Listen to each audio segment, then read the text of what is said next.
네, 한 주간 전 세계 곳곳에서 일어난 주요 이슈들 정리해봅니다. 동의대 아시아개발연구소장 김태환 교수 스튜디오에 나와 계십니다. 안녕하세요. 예, 안녕하세요. 네, 올 2월까지만 해도 1245원까지 치솟았던 예, 원달러 환율이 오늘은 또 1100원대를 밑돌았습니다. 불과 6개월도 안 돼서 너무 이렇게 등락폭이 큰 게 아니냐 이런 우려가 그렇죠. 있는데 이제는 또 너무 하락할까봐 걱정하는 네. 이런 상황이 되고 있는데 최근에 이 환율 변동 왜 이렇게 급격한 건가요? 기본적으로 우리나라는 주요 선진국들과 함께 변동 환율제를 사용하고 있습니다. 이거는 우리나라의 원화 가치가 외국환 시장에서 수요와 공급에 의해서 결정된다는 말입니다. 네. 다시 말씀드리면 국제 외국환 시장에서 원화의 수요가 많아지면 가치가 올라가고 우리 경제가 상대적으로 건강하다고 판단하거나 환율의 급락을 고려할 때 원화에 투자하는 것이 이익을 남긴다고 판단되면 국제시장에서 원화 수요가 많아지고 그럼 원화의 가치가 올라가고 이거는 환율이 떨어진다는 그런 결과를 내놓는 거거든요. 그런데 네. 최근 원달러 환율의 하락은 미국의 경제 회복과 금리 인상에서의 어떤 불확실성 그것 때문에 달러화 가치가 하락을 하고요. 그리고 중국의 경제도 어려움에 직면하고 있고 또 아시다시피 브렉시트를 포함한 세계 경제가 상당히 불확실한 가운데서 그런 상황인데 이번에 국제 신용평가사인 스탠더드 앤 푸어스가 한국의 신용 등급을 역대 최대인 AA 등급으로 올렸거든요. 그래서 네. 이런 데 영향을 받고 있다고 전문가들이 말하고 있습니다. 그래서 어떻게 보면 우리 경제가 세계 시장에서 선전해서라기보다는 외부적인 국제 상황의 요인 때문에 유동성이 커진 국제 자금이 상대적으로 그래도 안전하다고 판단되는 한국으로 이렇게 밀려 들어오기 때문이라고 그렇게 할 수 있겠습니다. 네. 그러면 환율이 앞으로도 이렇게 지속적으로 떨어지게 된다면 아무래도 한국 기업 수출에 좀 부담이 되지 않을까 싶은데 이럴 땐 좀 아무래도 정부가 나서서 좀 조정을 하고 그럴 필요가 있지 않나 싶어요. 예, 물론 그렇게 합니다. 근데 그게 네. 무조건 그렇게 그것도 상당히 좀 이렇게 고려할 점이 많은 거는 네. 먼저 환율이 시장의 수요와 공급의 법칙에 의해서 자유롭게 변동하는 이런 변동 환율제의 장점이 있습니다. 인위적으로 정부가 개입하지 않고 시장에 의해서 변동하기 때문에 어떤 급속한 변동을 막음으로써 변동에 이렇게 좀 적응할 수 있는 시장이 그런 기회가 되는 거거든요. 그런데 어떤 이유에서든지 환율이 지속적으로 너무 가파르게 상승하거나 하락하면 물론 어느 나라나 그 정도의 차이는 있겠지만 정부가 직간접적으로 개입을 할 수밖에 없습니다. 마치 환자가 자생력에 의해서 질병으로부터 스스로 치유되지 못할 때는 의사가 처방을 통해서 인위적인 치료를 하는 것과 마찬가지죠. 그래서 실제로 기획재정부 관계자도 원화 절상 속도가 빠른 상황을 이렇게 우려하고 있다. 그래서 너무 과도하면 필요한 안정 조치를 취하겠다고 그렇게 언급했다고 연합뉴스가 보도를 했습니다. 네. 하지만 정부가 쉽게 인위적인 조치에 나설 수 없는 이유는 뭔가 하면요. 네. 바로 지난 4월 29일에 미국 재정부가 한국을 환율 조작에 관한 관찰 대상국에 포함시켰습니다. 당시 한국 정부가 아주 노력을 많이 하고 또 그런 협상을 통해서 환율 조작국에는 이렇게 지정되지 않았거든요. 네. 근데 한국이 미국에 의해서 환율 조작국에 지정되면 미국이 직간접적으로 무역 제재를 하는 대상이 됩니다.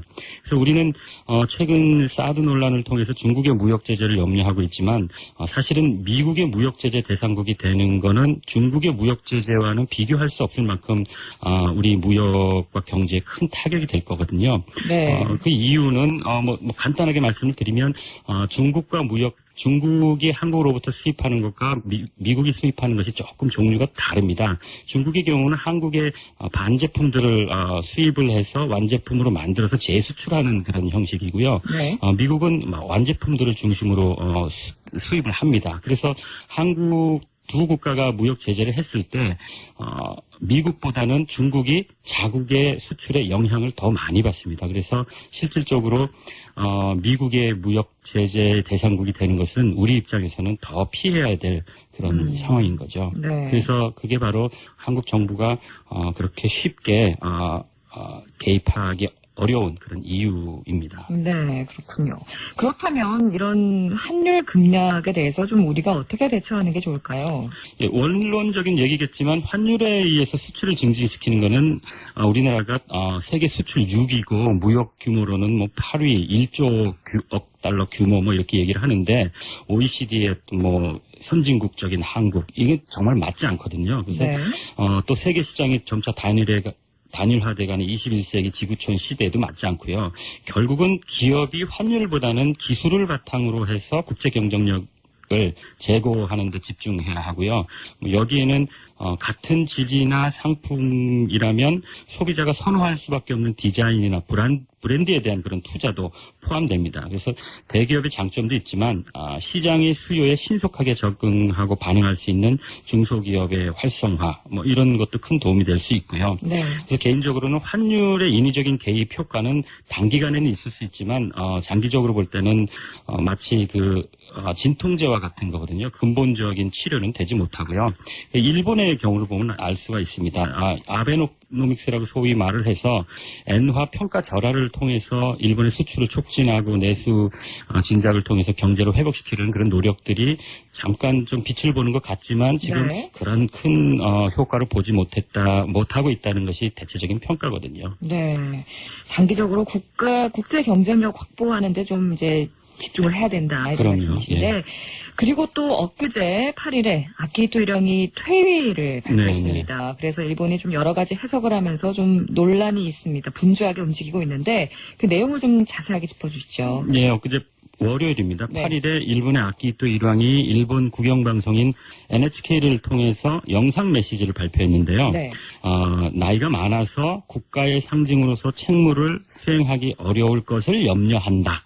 이렇게 좀 우회적인 표현을 했거든요. 근데 이것이 일본에서는 좀 일본다운 모습이라고 생각을 하는데 퇴위를 발표한 것으로 생각을 해가지고 여기에 이제 논의가 많이 되고 있는 겁니다. 그래서 일왕의 퇴위 의사에 대한 이제 찬반의 어떤 그 여론조사도 하고 이제 또 법적인 절차가 있습니다. 생전에 퇴위하는 그런 법적인 그런 근거가 없기 때문에 네. 법조항도 고쳐야 되고 그런 일들이 남아있기 때문에 그런 일들이 진행되고 있습니다. 언론이나 미디어의 여론조사에 의하면 일본 국민들의 3분의 2 이상은 일왕의 퇴위 의사를 존중해야 된다는 그런 여론으로 나오는 것 같습니다. 네.